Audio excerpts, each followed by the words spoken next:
ஒரு நாள் நைட்டு 8 மணி இருக்கும். அப்போ நாங்க போயிட்டு மொத்த மாடியில காத்து வாங்கலாம்னு போனோம். அப்படியே போயிட்டு படுத்து வானத்தை பார்த்துட்டு இருந்தோம். அப்போ நிறைய ஸ்டார்ஸ் அதுக்கப்புறம் 3 இருந்துச்சு. அங்க ஒரே ஒரு ஸ்டார் மட்டும் அப்படியே ஸ்லோவா நவுந்து போயிட்டே இருந்துச்சு. அடிக்கடி அதை பார்த்துட்டு இருந்தோம். சரி, ஓகே, என்னதான் இது அப்படின்ட்டு நெட்ல சர்ச் பண்ணி பார்க்கும்போது தான் தெரியுது, அது இன்டர்நேஷனல் ஸ்பேஸ் ஸ்டேஷனா. ஸ்பேஸ்லயே ஸ்டேஷன்லாம் கெட்டு வச்சிருக்காங்க. பத்தி தான் இந்த வீடியோல பார்க்க போறோம். Welcomes to Heaven's vlog.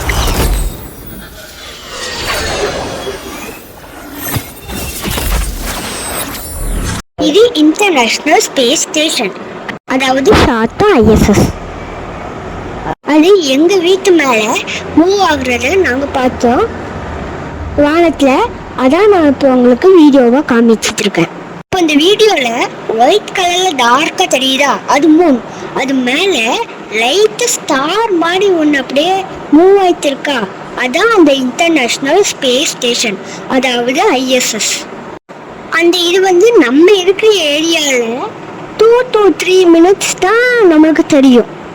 இது எப்படி பார்க்கலாம் அந்த டீட்டெயிலை நான் அந்த வீடியோட லாஸ்ட்ல சொல்றேன். வீடியோ லாஸ்ட் வரைக்கும் பாருங்க.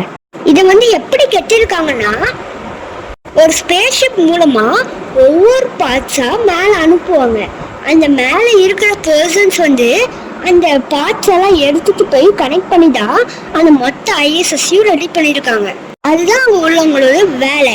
அதுக்கப்புறம் பூமி எப்படிலாம் இருக்கு அதுவும் அவங்களோட வேலை தான். இந்த வேற என்னெல்லாம் சேஞ்சஸ் நடக்கு, அதுக்கப்புறம் நம்ம பூமியில் என்னெல்லாம் சேஞ்சஸ், வேற நம்ம சோலார் சிஸ்டம்ல என்னெல்லாம் நடக்கு, இதெல்லாம் பார்த்து சொல்றது தான் அவங்க வேலை.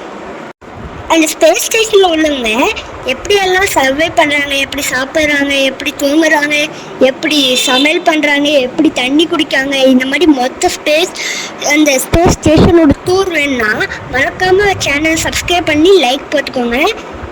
பார்ட் 2ல நீங்க நல்லா லைக் கொடுத்தீங்கன்னா பார்ட் 2 அதில் மொத்தமாக ஸ்பேஸ் ஸ்டேஷன் டூரே போடுறோம்.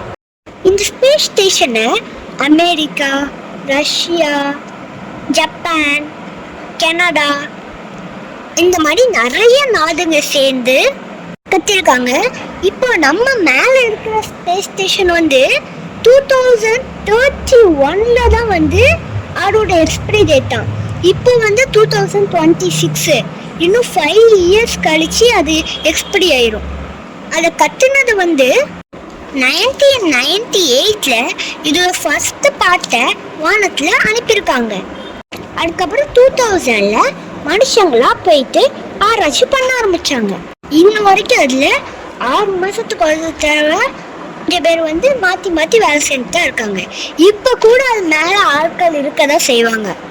இது பூமியில இருந்து 400 கிலோமீட்டர் உயரத்துல பறந்துட்டு இருக்கு. மணிக்கு 28,000 கிலோமீட்டர் ஸ்பீட்ல பூமியை சுத்திட்டு இருக்கு. இதோட சைஸ் ஒரு ஃபுட்பால் கிரவுண்டோட சைஸ் அளவுக்கு இருக்குமா. இது ஒரு வாட்டி பூமியை சுற்றி வர 90 minutes ஆகுது. அதுக்கப்புறம் ஒரு நாளைக்கு 15 to 16 தடவை நம்ம பூமியை சுத்திட்டு வருது. இப்போ அந்த ISS-ஐ எப்போ எப்படி என்ன நேரத்தில் இங்கே பார்க்கலாங்கிறத நான் இப்போ சொல்ல போகிறேன். அதோட ஆப் பேர் ISS டிடெக்டர். இதை play store and app store இதுலேயே இருக்குது. போய்ட்டு டவுன்லோட் பண்ணிவிட்டு உங்களுக்கு அதை போய்ட்டு பாருங்கள். நீங்கள் அதை ஏற்றிட்டு இப்படி ஓப்பன் பண்ணிங்கன்னா உங்களுக்கு இப்படி தான் வரும். அதில் என்ன நேரத்தில் வேணால் நீங்கள் லைவை பார்த்துக்கலாம். அதுக்கப்புறம் என்ன நேரத்தில் வருதுங்கிறத பார்த்துக்கலாம். விசிபிலிட்டி இவ்வளோ மைனஸில் இருக்கும், அந்த அளவுக்கு நம்மளுக்கு விசிபிளாக தெரியும். அதுக்கப்புறம் டேங்காங்னு போட்டிருக்கிறது வேறு ஏதோ கண்ட்ரியோட ஸ்பேஸ் ஸ்டேஷன். அது என்ன கண்ட்ரின்னு தெரியல, தெரிஞ்சால் நீங்கள் கமெண்ட் பண்ணுங்கள். 28 ஜூலை தான். அதில் 0.4 போட்டிருக்கு. ஸோ நம்மளால் பார்க்க முடியாது. 0.0 போட்டிருக்கு. அதனால நம்மளுக்கு எவ்வளோ பவர்ஃபுல்லான கண்ணு வச்சாலும் நம்மளால் பார்க்கவே முடியாது. 31 ஜூலையில் 2.4 இருக்குது. அதனால நம்மளுக்கு நல்லா கிளியராக தெரியும். போய்த்து பாருங்கள். அதுக்கப்புறம் பக்கத்துலேயே டைம் போட்டிருக்கோம். இதில் 19.51லேருந்து 19.57 வரைக்கும் நம்மளை எங்கே எது ஏரியாவுக்கு தெரியும், உங்கள் ஏரியாவுக்கு எப்பத்துலேருந்து தெரியும்னு தெரியல. நீங்கள் அந்த ஆப்புக்கு போய் பாருங்கள். அவ்வளோதான், இந்த வீடியோ முடிஞ்சு. அதுக்கப்புறம் பார்ட் 2 வேணுமா மறக்காமல் லைக் போட்டு சப்ஸ்கிரைப் பண்ணிவிட்டு கமெண்ட் பண்ணுங்கள். பாய்.